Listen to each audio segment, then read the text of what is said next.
गुजरात के बड़ौदा शहर में भगवान महावीर जी की जन्म कल्याणक शोभा यात्रा का आयोजन किया गया था, जिसमें बड़ौदा शहर के 36 जैन संघों की ओर से विभिन्न फ्लॉट बनाए गए थे, जिसमें भगवान महावीर स्वामी के संदेश दिए गए। साथ ही में इस शोभा यात्रा में छोटे छोटे बच्चे विभिन्न वेशभूषा परिधान करके उसका हिस्सा बने हुए थे। आपको बता दें कि जैन शासन ध्वज को लहराने के साथ इस शोभा यात्रा की शुरुआत करवाई गई थी।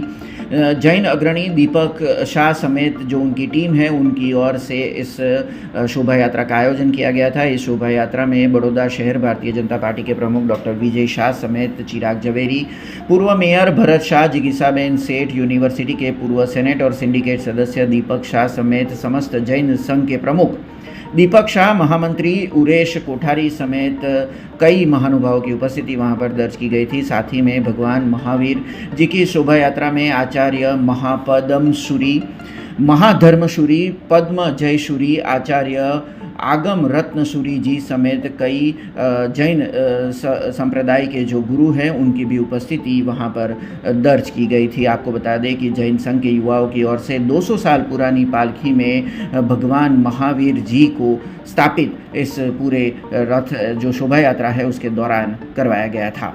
परंपरा प्रमाणे आज महावीर कल्याणक दिवस की उजवणी थई रही है।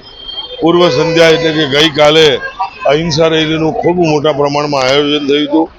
आज सवारे वडोदरा शहरना विविध विस्तारों अंदर 1 लाख लाडूનું वितरण करी अने वडोदराना नगरजनों मोड़ું मीठું कराववामां आव्युं अने त्यारबाद आ शोभा यात्रा तमे जोई शको लगभग 1.5 થી 2 किलोमीटर लांबी शोभा यात्राનું आयोजन करवामां આવ્યું છે, જેની અંદર लगभग 80 થી 100 महिला मंडळोથી માંડીને जैन समाजना तमाम फिरकाओए महावीर स्वामीना जन्म कल्याणकनी उजवणीमां आनंद उल्लास और श्रद्धापूर्वक आज भाग लीधो है।